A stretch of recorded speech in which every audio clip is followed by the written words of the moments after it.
विद्यार्थ्यांनो नमस्कार. 9th standard मॅथ्समधील आपण शिकतो आहे मॅथ्स 2मधील ट्रिग्नॉमेट्री, ज्यामध्ये मी तुम्हाला 3 बेसिक फॉर्म्युले शिकवले होते.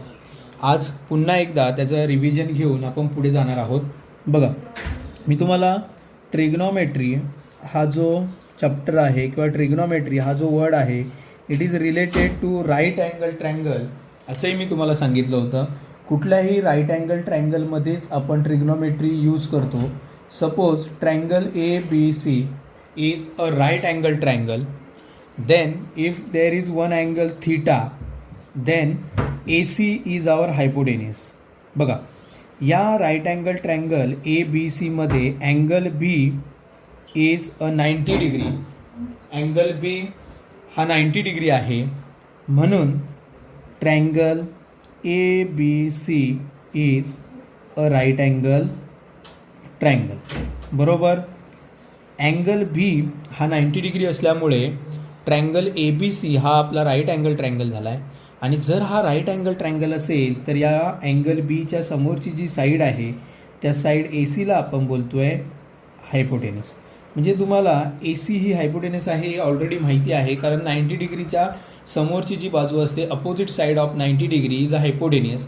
जर हा थीटा असेल तर या थीटाच्या समोरची बाजू याला बोलतोय आपण अपोजिट साईड.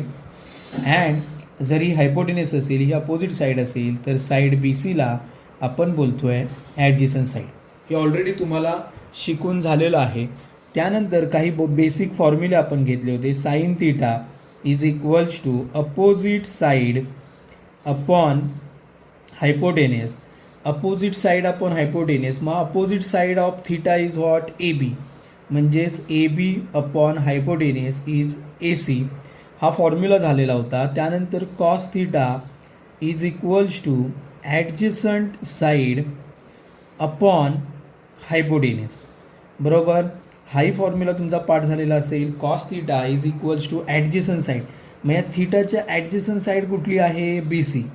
बिकॉज हा ACला आपण काय बोलतोय? Hypotenuse. Okay. And third formula आपण घेतला होता तो म्हणजे tan theta is equals to opposite side upon adjacent side. Opposite side of theta is AB and adjacent side of theta is BC. म्हणजे एवढा भाग आपला शिकवून ऑलरेडी झालेला होता. हे 3 फॉर्म्युले जर तुमच्या लक्षात असतील तर आपण नेक्स्ट क्वेश्चनकडे जाणार आहोत. प्रॅक्टिस सेट 8.1 त्यातला क्वेश्चन नंबर 2. कारण क्वेश्चन नंबर 1 ऑलरेडी आपला झालेला आहे. मी घेणार आहे क्वेश्चन नंबर 2. चला बघा, आता स्टार्ट करू आपण. Practice set 8.2 question number 2. Question number 2 आपल्याला काय सांगतोय ते व्यवस्थित बघा. In the right angle triangle XYZ, in right angle triangle XYZ, angle XYZ is 90 degree. Then find the following values. Diagram कशी दिली आहे ते महत्त्वाचं आहे. बघा, डायग्रॅम आपल्याला अशी दिली आहे. एक राईट अँगल ट्रँगल आपल्याला दिला आहे आणि ह्या राईट अँगल ट्रँगलमध्ये बघा डायग्रॅम थोडीशी वेगळी अशी दिली आहे. ठीक आहे. इथे आहे X, Y अँड Z. हा इकडे आहे 90 डिग्रीचा अँगल. ओके. आता मी काय करणार आहे माहिती आहे, त्यांनी असं सांगितलं आहे then find the following values. मला पुढच्या सगळ्या व्हॅल्यूज शोधायच्या आहेत. बरोबर. मी काय करणार तर त्यांनी आपल्याला सांगितलं आहे फर्स्ट फाइंड, पहिल्यांदा आपल्याला शोधायचं आहे तो म्हणजे साइन X. सेकंड व्हॅल्यू मला शोधायची आहे टॅन X. त्यानंतर आपल्याला शोधायचं आहे third value tan Z. And fourth value शोधणार आहोत आपण कॉस Z. ठीक आहे. आता मी जास्त विचार न करता फक्त माझे फॉर्म्युले जे माझे पाठ झालेत की नाही त्या फॉर्म्युलांचा मी विचार करणार. पण त्या अगोदर मी डायग्रॅमकडे जातो आहे. हा एक राईट अँगल ट्रँगल आहे, ट्रँगल XYZ. 90 डिग्रीचा अँगल इथे असल्यामुळे त्याच्या समोरची जी बाजू आहे अपोजिट साईड जी आहे या 90 डिग्रीच्या, ज्याला मी बोलतो आहे हायपोटेनस. ओके. जर ही हायपोटेनस असेल तर जेव्हा मी या एक्स अँगलचा विचार करणार तेव्हा एक्स ही हायपोटेनिस आहे, तर म्हणजेच ही झाली त्याची ॲडजसंट साईड. बरोबर. आता ही ॲडजसंट साईड आहे, ही हा हायपोटेनिस आहे, त्याच्या समोर जी बाजू असेल त्याला मी बोलणार आहे अपोजिट साईड. म्हणजेच जेव्हा मी या एक्स अँगलचा विचार करणार ना तेव्हा ही त्याची ॲडजसंट साईड असते आणि ही अपोजिट साईड असते. हा हायपोटेनिस आहे. बरोबर. आता मी जातो आहे प्रश्नाकडे. साईनचा फॉर्म्युला मी पहिल्यांदा बघणार आहे. साईनचा फॉर्म्युला आहे अपोजिट साईड, बघा, अपोजिट साईड अपॉन हायपोटेनस. हा आहे आपला साईनचा फॉर्म्युला. पण आपल्याला साईनचा फॉर्म्युला नाही लिहायचा आहे, तर आपल्याला व्हॅल्यू शोधायची आहे साईन एक्सची. मग जेव्हा मी साईन एक्स असा विचार करतोय तेव्हा या अँगलचा विचार करणार opposite side upon hypotenuse. That means opposite side of X is Y Z upon hypotenuse is X Z. Okay. म्हणजे बघा sine X is Y Z upon X Z. अजून ज्याच्या लक्षात आलं नसेल त्याने पुढे व्यवस्थित बघा. टॅनचा फॉर्म्युला मी बघतोय. Tan is equals to opposite side upon adjacent side. Tan एक्सचा व्हॅल्यू मला शोधायची आहे. टॅनचा फॉर्म्युला आहे opposite side upon adjacent side. जेव्हा मी या एक्सचा विचार करतोय ना तेव्हा अपोजिट साईड आहे Y Z and adjacent side आहे एक्स वाय. काय ॲडजसंट साईड? X Y. म्हणजे टॅन एक्सची व्हॅल्यू आली Y Z upon X Z. Okay. पुन्हा एकदा मला टॅनचाच फॉर्म्युला लिहायचा आहे opposite side upon adjacent side. पण आता मला टॅन झेडची व्हॅल्यू शोधायची आहे, नॉट टॅन एक्स. मग जेव्हा मी टॅन झेड असा विचार करेल ना तेव्हा माझ्या व्हॅल्यू चेंज होणार आहेत किंवा ही नावं माझी बदलणार आहेत. नावं कशी बदलणार? तर बघा इकडे ही जी साईड आहे एक्स झेड, जेव्हा मी या झेडचा विचार करतोय ना तेव्हा ह्या झेडच्या समोरची साईडला आपण बोलतो अपोजिट साईड आणि झेडला लागून जी बाजू असते त्याला आपण बोलतोय ॲडजसंट साईड. बरोबर. मग मी आता विचार करतोय मला शोधायचं आहे tan Z is equal to opposite side upon adjacent side. मग टॅन झेड अपोजिट साईड काय आहे? तर X Y upon Y Z adjacent side. बरोबर. कॉस झेड, कॉसचा फॉर्म्युला काय आहे? तर ॲडजसंट साईड अपॉन हायपोटेनियस. मग कॉस झेडचा जेव्हा मी विचार करेल तेव्हा त्याचा ॲडजसंट साईड असेल वाय झेड आणि हायपोटेनियस असेल एक्स झेड. बरोबर. म्हणजे तुम्हाला आता या गणितावरून या एका समवरून थोडं तरी पुन्हा एकदा लक्षात आलं असेल साईन कॉस टॅन आपण कसं शोधतोय. ओके. त्यानंतर आता मी जाणार आहे क्वेश्चन नंबर 3 कडे. हा प्रश्न तुम्हाला सगळ्यांना क्लिअर झाला असेल अशी अपेक्षा मी करणार आहे. ठीक आहे. कळालं नसेल तर पुन्हा व्हिडिओ पाहून घ्या. पण या सगळ्या व्हॅल्यूज तुम्हाला क्लिअर झाल्या पाहिजेत. आपण पुढे जातो. चला बघा क्वेश्चन नंबर 3 कडे मी जातो आहे. Question number 3 is in the right angle triangle LMN. In right angle triangle LMN. LMN या राईट अँगल ट्रायंगलमध्ये काय दिलंय बघा. Angle LMN is 90 degree, angle L is 50 degree and angle N is 40 degree. Then find the following values. मला पुढच्या value शोधायच्या आहेत. मी इथे डायग्राम काढतोय. त्यांनी जसा डायग्राम दिली आहे त्या डायग्रामनुसार आपण बघा त्यांनी अशी एक राईट अँगल ट्रायंगलची आपल्याला डायग्राम दिली आहे. या राईट अँगल ट्रायंगलमध्ये नाव दिलं आहे त्यांनी LMN. हा 90 डिग्री आहे. LMN is 90 degree. That means मधला अँगल हा 90 डिग्री आहे. अँगल L हा दिला आहे 50 डिग्री.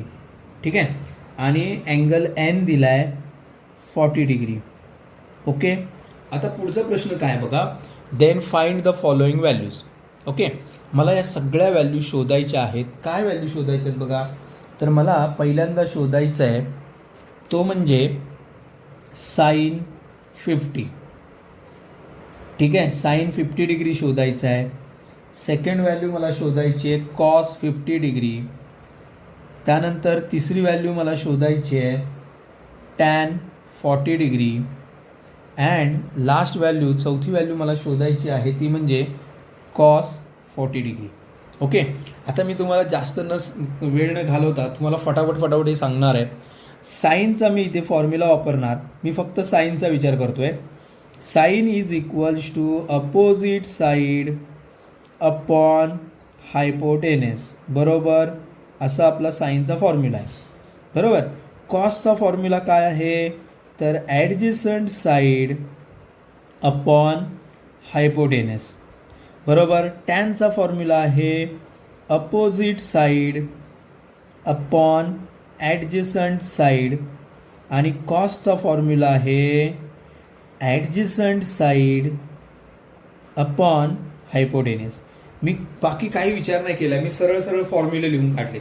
आता मी विचार करतोय, मला शोधायचा आहे साईन 50 डिग्री, म्हणजे हा 50 डिग्री. 50 डिग्रीचा विचार केला तर ही अपोजिट साईड आहे, हायपोटेनियस तर फिक्स आहे, आणि ही ॲडजेसंट साईड आहे जर मी 50 डिग्रीचा विचार केला तर. मग sine 50 is equals to opposite side upon hypotenuse. That means mn is our opposite side and hypotenuse is ln. Okay, जर मी cos 50 चा विचार केला, cos 50 is adjacent side, that is lm upon hypotenuse is ln. पण जेव्हा मी tan 40 चा विचार करतोय तेव्हा ही साईड चेंज होणार. हायपोटेन्यूस तर फिक्स आहे, पण इकडच्या दोन साईड चेंज होणार. 40 डिग्रीची ही अपोजिट साईड होईल आणि ही ॲडजसंट साईड होईल.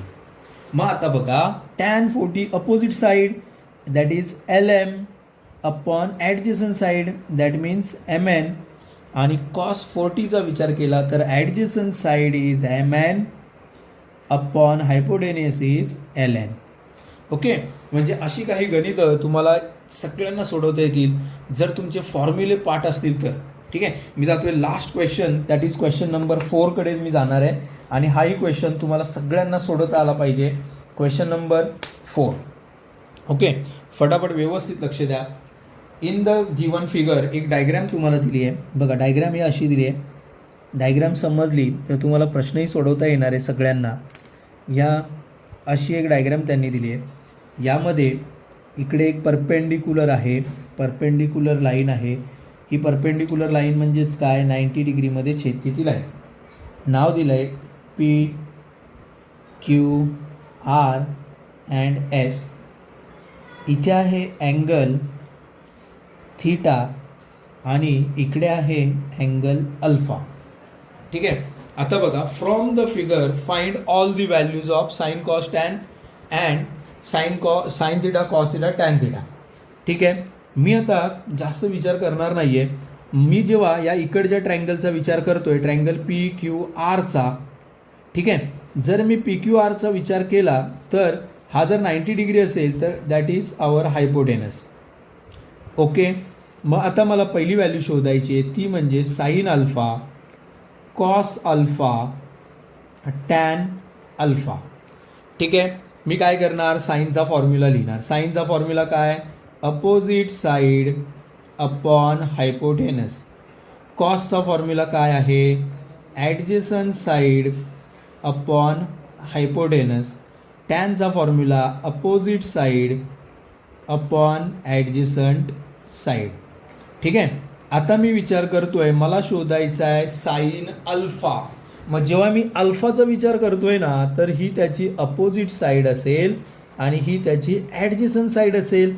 मग sine alpha opposite side that is PQ upon hypotenuse is PR. ठीक आहे, cos alpha adjacent side that is RQ is our adjacent side upon hypotenuse is fix that is PR. And tan alpha opposite side, बघा, alpha opposite side is PQ upon adjacent side is RQ. पण हा कधी, जेव्हा इकडच्या ट्रँगलचा मी विचार करतोय तेव्हा PQRचा. जर मी हा ट्रँगल तसाच ठेवला आणि PQSचा विचार केला तर पी क्यू एसमध्ये 90 डिग्रीच्या समोरची जी साईड असेल ती आपली आता हायपोटेनियस होईल, बरोबर की नाही? बघा आता ही हायपोटेनियस झाली, हा ट्रायंगल गेला, आता आपला हा ट्रायंगल इकडचा बाजूला गेला. पी क्यू एसचा विचार केला आणि थिटाचा जर विचार केला तर ही असेल त्याची अपोजिट साईड आणि इकडची साईड त्याची ॲडजेसंट साईड असेल. ओके, मग मला पुन्हा एकदा शोधायचं आहे sine theta, cos theta and tan theta. Sine theta is opposite side upon hypotenuse. Okay, opposite side of theta is Q S. Opposite side of theta is QS and hypotenuse is PS. Cos theta, adjacent side, okay, upon hypotenuse. मग आता थिटाची ॲडजेसंट side काय आहे, तर ही ॲडजेसंट side आहे, लक्षात घ्या. कुठली? P Q. आणि हायपोटेनियस काय आहे? P S. Same tan theta is opposite side upon adjacent side, and that means opposite side of theta is what? QS and adjacent side is PQ. म्हणजे अशी काही गणितं तुम्हाला सोडवता आले पाहिजेत. हे बेसिक फॉर्म्युले आहेत ट्रिग्नॉमेट्रीमधले, हे तर तुम्हाला सगळ्यांना आले पाहिजेत. ओके, मला असं वाटतं हे गणित सुद्धा तुम्हाला कळालं असेल. Question number 4. ठीक आहे, मग आज आता आपण स्टॉप करू. थँक्यू.